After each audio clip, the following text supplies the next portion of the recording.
Cheers, everyone. Merry Christmas. Happy holidays. I want to welcome you to the class tonight. And this is the beginning videos where we're going to be showing you some of the items that we're going to be covering in this class. We're talking about diffusing essential oils. There's other ways of using essential oils. We're not going to cover all of them in this class tonight. We're keeping it very simple with diffusing. And we've made some great gifts for holidays, for decorating, and for gift giving, and using your essential oils. So right now I'm going to go over, and I have a list here so I don't forget what I'm talking about, of the different surfaces that we're going to be using. One of the first ways you're going to start using your essential oils is you just can smell them right out of the bottle. This one is called Palo Santo, and it's the equivalent, the southwestern equivalent for frankincense. It smells really good. Now, when you first start using essential oils, you have to start slow. Don't go crazy when you get your diffuser. I have my diffuser going now behind me. These diffusers, the ionic diffusers that you get from Young Living, most of them that come with the premium kit have the home, or this is called the dewdrop, and it takes about I think it's half a cup of water, so it's about 4 ounces of water. So you only need 3 to 4 drops of essential oil. Don't put 6, 8, 10. You're going to end up with a headache, and you're going to say, oh, essential oils didn't work for me. All that smell just gave me a headache, and you're going to compare it to other fragrances that did give you headaches. So go slow. These are pure essential oils. They're very potent. When you first start with an oil, you're not sure about it, start low and start smelling it. Smell it directly out of the bottle. Once you're used to it, you can actually put a drop in your hand, right here in your palm. I actually put a lot of essential oils in my hair. I love them in my scalp. And you can just inhale. It smells so good. There's perfume, like some perfume. So that's the simplest way. You don't need any gadgets, any gizmos. Just smell your oils. If you do have some diffusers, if you have a premium kit, that's great too. But we're going to show you tonight some really quick and easy DIY ideas for making surfaces for diffusing your essential oils. So we're going to start out with talking about fabrics. You can use, most fabrics are porous. I try to buy cotton, a lot of cotton and not synthetics, because first of all, your skin doesn't breathe. And I like something that's porous, and you can use your essential oils right on your clothing and use that as a diffuser. For some of the holiday gifts we're going to be making tonight, we're going to be using different types of ribbons. And you want to find something that's cotton, preferably, or linen, natural cotton fabric, or natural fabrics. And you can actually put your essential oils right here.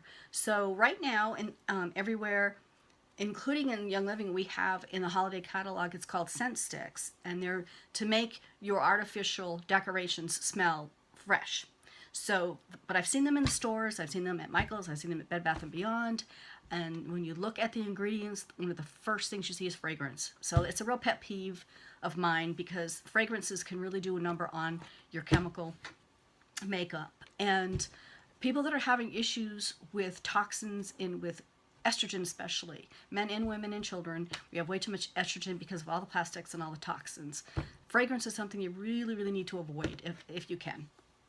So look for natural fabric surfaces to use. Tie your ribbons on your tree and tie up all of your ornaments, and just sprinkle your essential oils on the ribbons instead of using wire. We're going to be using ribbons on all of our decorations. So the next area, item I want to talk about is leather and suede. Leather and suede, you'll find a lot of jewelry out right now. Usually I have on a leather diffusing bracelet, but I don't have it on tonight. You can use your planners and put it inside your planners and start your day out when you're planning and get off on a good note. Then you could, if you have a belt and it's got the raw leather, not the finished leather, on the inside, you can even put it on the inside of your belt if you wanted to do that. You can put them in your wallets for abundance. We do have a blend called Abundance, so that's a great way to use that. I'm going to take another sip. Cheers. This is Ninja Red. It's my own sangria. I use vitamin C packets, the emergency C. I got a shot of Ninja Red and some red wine. So now the next item that I want to talk about, let's see, leather, suede, porous stone. Porous stone would be like lava stone, clay. If you can see some clay, there's some other stone that they sell that's porous. I don't have a lot of stone. When I've tried to use the lava stones, you have to be patient. I'm not a patient person. So when you open up your diffuser, if it's a necklace or a bracelet, it's got a lava stone on it, you're going to put your essential oil on it, you walk away and get dressed and then come back and put it on. Otherwise, it's just going to fall off. And so don't wait till the last minute when it comes to a lava stone. It has to sit there and absorb for a little bit. Clay pendants can be the same way. You have to wait for them to absorb into it, and then you can pick it up and move it around or put it on. Wood. Wood is another item. It's porous. It's natural. So if you have a meditation center or calming area and you have a wood object, whether it's like hands or a Buddha, you can use that, and you can use that for meditating and put your essential oils on there. We're going to be making tonight some different type of diffusing surfaces using clothespins. So you get your old-fashioned clothespin, and then we have a traditional clothespin, which with essential oils, clothespins come in so handy. They're diffusing surfaces. We hold gel caps when we're making pills that we want to ingest with our essential oils. So it's a really good surface to have around the house.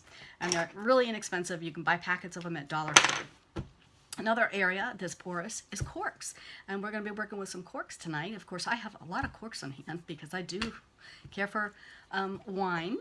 And so you can use these for decorations, and then you can also use them in, I make key rings with them. They're light and they work really well, and when you're driving you can put your essential oil.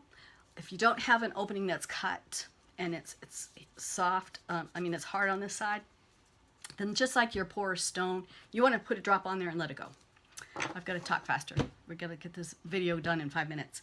So the last couple of items we're going to talk about is the traditional room sprays. Room sprays, you know, people have been buying for different functions, you know, Glade or Lysol, but you can make your own with essential oils, non-toxic. Then you can also make your own traditional bottle diffusers, and again you have wood because you're using the skewers. You have twine, which is a really good porous surface, the string on here that you can also use for diffusing surface. And the last item we're going to talk about is well, I got one more after this. We have wax. We're going to make some wax melts. We're going to have those. And then you also have natural materials like pine cones and salt. Now you can take Himalayan salt rocks and put them in a little dish, and you can put a couple sprinkles right on the salt. And what the salt does is absorbs essential oils and it dissipates slowly. So you can take a whole evening when you go to bed at night and save, if you don't want to have the noise of the diffuser in your bedroom. Some people don't like any noise or any light, but you can turn the lights off on these. But anyhow, you know, that's a really quick and easy way, affordable way for you to diffuse your essential oils. This was a shot glass that I bought, but I don't use because it is porous, and I poured a shot in there when we first got them last year for Christmas, and then next thing you know I had a puddle all over the kitchen counter, so you have to drink it down really fast. So now I use it for diffuser. And that's about it. We're going to get back to the class, and thanks for joining us, and we'll see you next. Bye.